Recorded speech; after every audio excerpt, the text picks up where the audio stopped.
transfer portal trades and transitions. Let's discuss. Jason, at this time, and we'll get into the nitty-gritty of every move that's been made, but in your opinion, at this time, is BYU a net positive or negative in the transfer portal transaction scenario?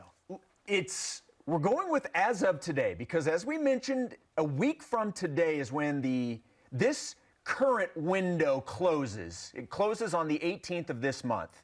So BYU has 1 week from today to still finagle things, whether you're bringing guys in. I don't think we anticipate anybody else going out, but I guess that's always a possibility. But, you know, getting guys in, you still have some time. Getting a quarterback was priority number one, and BYU did that. They got two. I love this of getting Keaton Slovis. That was the guy I wanted. As soon as his name was out there and available, that's the guy that I wanted. So I absolutely love having him in the quarterback room. So from that standpoint, I think BYU did make sure they handled their number one priority in getting a quarterback. Okay. In terms of net positive, net negative, net neutral, is that what we're going with? Net even? Yeah, breaking even. I still will lean ever so small to the net negative. Wait, what? And the reason overall, are you allowed to do that? This does not coincide with what you usually do. That's what I'm saying, though. There's still time to change it. The reason I'm going to say net negative right now is I think BYU's biggest loss in the portal was on the offensive line. Losing the Barringtons was a big deal, and it is a big deal. We obviously know both of them are now on their way to Baylor. So BYU, depending on what the schedule looks like, they're going to be able to see them, up close and personal. I like the guys that brought in, one of which you mentioned, Ian Fitzgerald, coming in from Missouri State. You've got guys that Utah State coming in, Lapuaho from Utah State that has transferred in. I still think from an offensive line standpoint, they aren't what they were before. So for that, right now, I'm saying net negative. But okay. Just on a small degree. Okay, no, hear me out. I'm going to make a comparison here.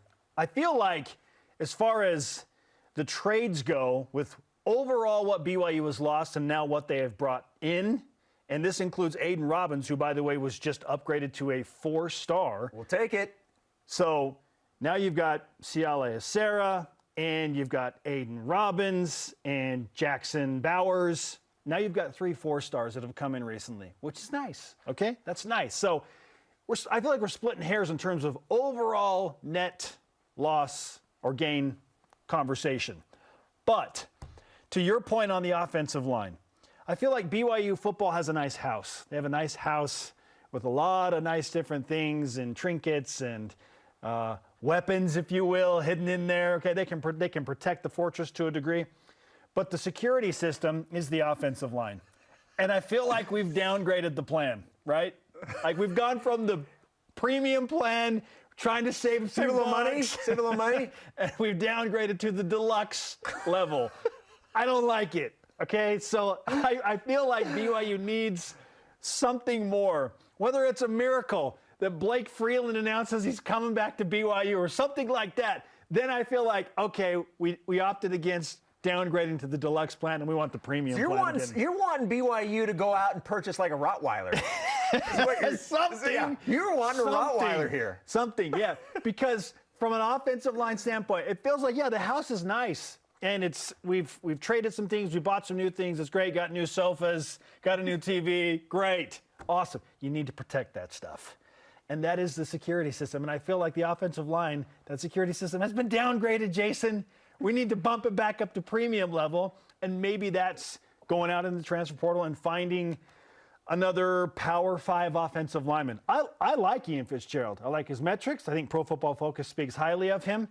I'm talking about BYU going and grabbing somebody that was at a Power 5 school, maybe for multiple years, maybe from a school about 45 minutes north of Provo, because apparently they've got a few available. Somebody like that, because a 3-star offensive lineman at a Power 5 program to me feels like a 4-star. Yeah.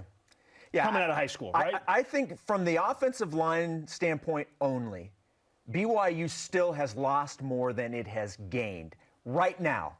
Now, we still don't know how things are going to translate in terms of the guys coming in and how they'll play. We don't ultimately know what the Barringtons are going to do at Baylor. We don't know, but we know what they did here. And so right now, that's the only thing right now that's, for me, is saying a net negative. And I also think, BYU Sports Nation, we've learned something about Spencer Linton today. Spencer Linton apparently is always going to say yes when he buys something and is offered the extended warranty. Peace of mind, Jason. You know, you bought Peace of mind. You bought this very nice piece of electronics. You know, for $39.99, you can protect this for another 2 years. Not true. Spencer's, sign me up. But when it comes to protecting your house, Okay. come on, you go with the premium package.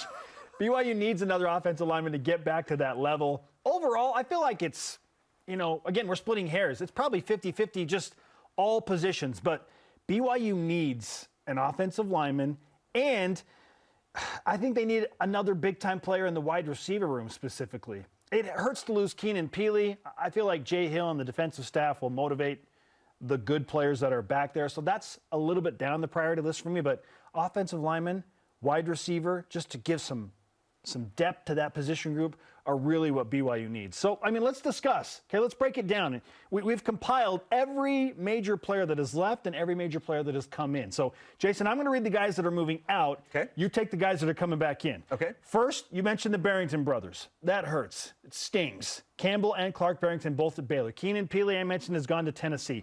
Terrence Falls, now a receiver at Northern Colorado following Ed Lamb and company. Logan Fano. Boy, that one stings. This one hurts a Losing lot. Fano to Utah. Yes. Dallin Holker, good player. I thought Dallin Holker was going to be an all-time great at tight end for BYU. Now he's at Colorado State. Jacob Conover, quarterback to Arizona State. Gabe Judy Lally, probably going to end up at Baylor. And then Those dang Bears. I know. And then Tate Romney, legacy family for the Cougars. He has gone to Arizona State. Those are the major players that have gone out. Now we discuss who is back in. All right, we mentioned this right off the top. Quarterback Keaton Slovis coming in, a transfer from Pitt, obviously USC prior to that. The running back Aiden Robbins from UNLV. The defensive lineman Isaiah Bagnoff from Boise State. Offensive lineman Waylon Lapuaho from Utah State. We mentioned earlier in the show, offensive lineman Ian Fitzgerald from Missouri State. You have your defensive lineman Jackson Cravens, also from Boise State. Defensive lineman Wyatt Daw from Southern Utah. Just yesterday, you have the quarterback Jake Retzloff, the junior college quarterback from Riverside Community College. Yeah. Almost said country club. And then the place kicker, Will Farron, who I will call Will Ferrell multiple times, I'm sure, also from Boise State. So those are the players that have come in. All right. Look, just the list alone. When I looked at it and I said it out loud to myself, it feels like BYU is broken even. Just overall standpoint. Got to have an offensive line. Offensive line. The Barrington brothers, I mean, Campbell and Clark Barrington are probably both four-star offensive linemen at this point. Don't you think? I mean, Clark more so than Campbell because Clark has had a ton of experience at BYU, but that feels like a four-star offensive lineman has left, and Keenan Peely feels like a four-star linebacker has left the program as well. Well, and here's the other thing. In this, I'm probably adding I'm adding something to the equation that probably shouldn't be added to the equation. But when you're losing guys to the NFL too, I realize you're not losing them to the portal, but the fact that you're losing more guys, it makes getting other offensive linemen through the portal even more important, in my opinion. Blake Freeland hasn't committed yet. I'm living that pipe dream until I'm told that he's not coming back to play college football anymore. All right.